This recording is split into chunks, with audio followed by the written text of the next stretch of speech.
Itu tadi memberikan pemaknaan terhadap pasal 25 ayat 1.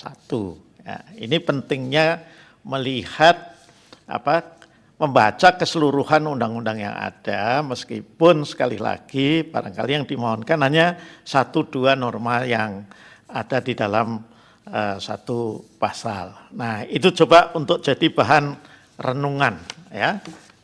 Sebagai bahan renungan ya, sehingga nanti sebagaimana tentu nanti akan disampaikan oleh Yang Mulia Ketua Panel, itu saudara bisa kemudian memikirkan pilihan-pilihannya terkait dengan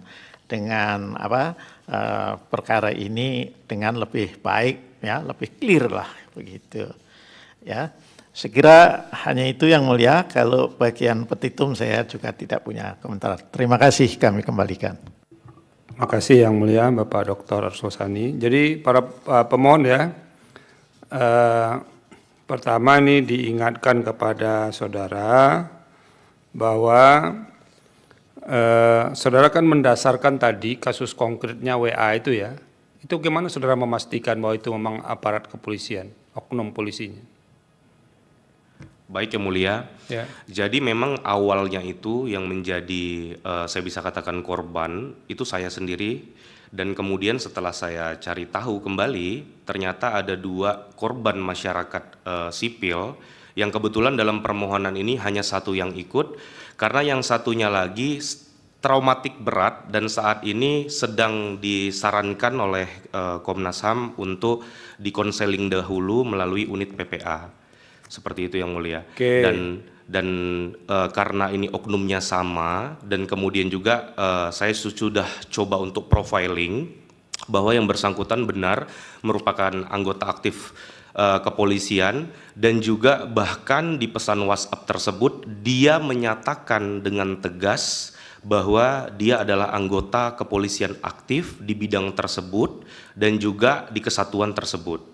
Oke. Kan bisa saja ya, ada orang datang lalu menyebut nama Saldi Isra, Hakim Konstitusi. Gimana caranya saudara membuktikan? Karena begini, enggak usah Anda jawab. Baik Yang Mulia. Karena begini, kami kan harus mencari kausal verban. Jadi ada hubungan sebab akibat antara norma yang Anda mohonkan pengujian dengan kerugian hak konstitusional yang saudara alami, ya kan? Itu harus dikemukakan kepada kami. Karena begini, kalau setiap kasus konkret, lalu kemudian kita koreksi normanya, seperti yang saya contohkan tadi. Kalau ada orang datang mengatasnamakan Saldi Isra, lalu Anda percaya, lalu tiba-tiba minta undang-undang MK diubah pasal tertentunya, repot sekali negara ini.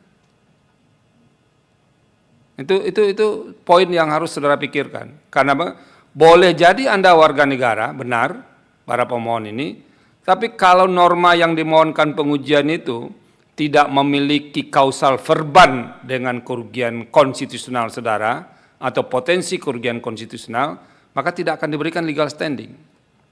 Nah, oleh karena itu, kausal verbannya itu harus dijelaskan. Karena apa? Kalau saudara minta seperti pemaknaan tadi, bahkan dalam beberapa pasal tadi sudah dijelaskan dengan baik oleh Yang Mulia Bapak Arsul Sani, itu sudah lebih dari yang saudara minta itu, ada. Soal tanggung jawab itu satu. Yang kedua, nanti saudara coba pelan-pelan, pemaknaan yang saudara minta itu masukkan ke dalam norma itu. Jadi norma yang berkenaan dengan pasal 25 tadi itu, keabsahan wewenang itu Anda buang, masukkan sekarang pemaknaan baru yang saudara minta. Itu nyambung atau tidak? Jangan-jangan justru yang saudara minta itu mereduksi apa yang diceritakan oleh Yang Mulia Bapak Arsul Sani tadi. Itu yang kedua. Yang ketiga, ini kan kasus konkret, sedangkan sementara norma yang saudara mohonkan ini adalah norma yang berlaku umum, erga omnes. Nanti kalau tiba-tiba setelah yang saudara minta kami kabulkan, datang lagi orang dengan alasan lain. Minta itu dimaknai lagi sesuai dengan kondisinya. Nah, itu yang perlu saudara pikirkan dengan baik. Tetapi di luar itu semua, di luar soal legal standing, di alasan-alasan permohonan itu saudara belum cukup menjelaskan mengapa pasal 25 ini bertentangan dengan Undang-Undang Dasar 1945 atau setidak-tidaknya frasa keabsahan wewenang itu.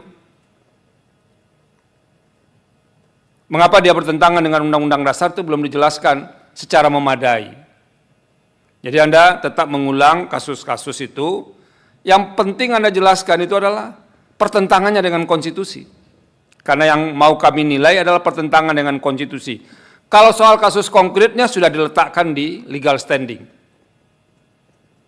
Jadi itu apa yang harus saudara pikirkan dengan serius.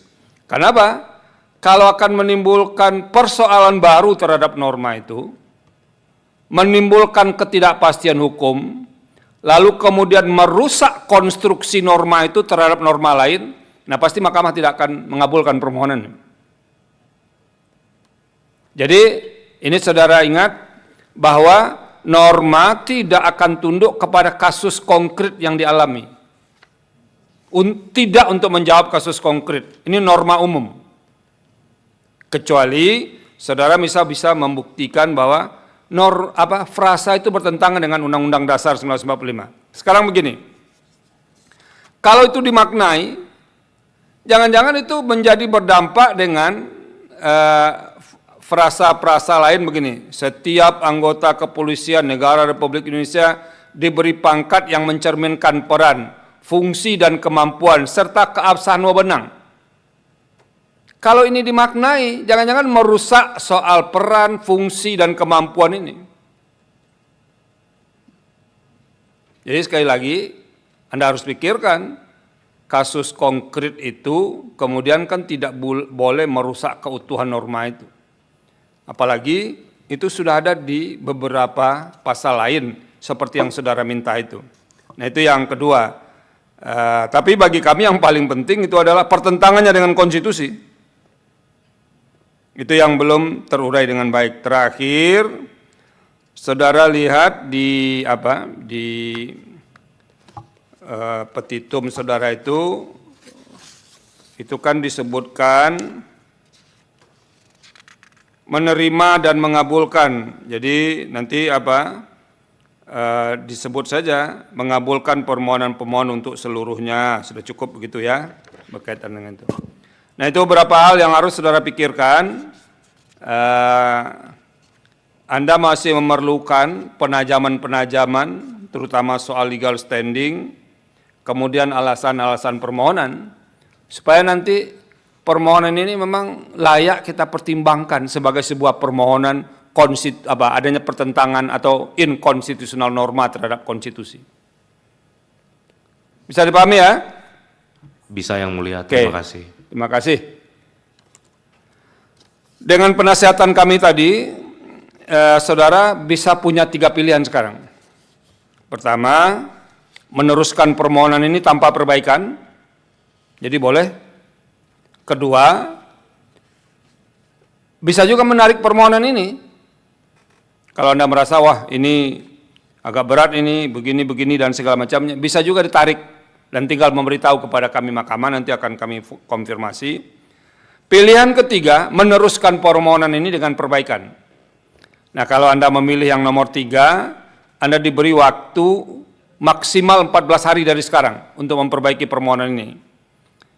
Jadi batas waktu perbaikan permohonan ini disampaikan kepada mahkamah, baik berupa hard copy maupun soft copy, adalah pada hari Selasa 28 Oktober 2025. Batas waktu untuk mengajukan perbaikan. Dan perbaikan itu sudah harus diterima mahkamah paling lambat pukul 12.00 WIB. Karena biasanya sore atau selepas siang itu akan dilakukan sidang pendahuluan. Itu pun kalau saudara memilih pilihan ketiga. Nanti kalau Anda mengirim pakai pos, tolong amplop suratnya itu dibikin perbaikan permohonan nomor berapa. Ya. Yang terakhir, coba nanti soal bukti Anda sempurnakan, bukti-bukti yang harus dipenuhi dan itu harus dinazegel, ya, supaya bisa menjadi bukti yang memenuhi persyaratan aturan formal untuk sebuah permohonan. Cukup ya? Baik, cukup Yang Mulia. Cukup, terima kasih. Dengan demikian, sidang pendahuluan dengan agenda penyampaian pokok-pokok permohonan untuk permohonan nomor 183 PUU 23 Romawi tahun 2025 dinyatakan selesai, sidang ditutup. Hadirin dimohon berdiri. Yang Mulia Majelis Hakim Konstitusi meninggalkan ruang persidangan.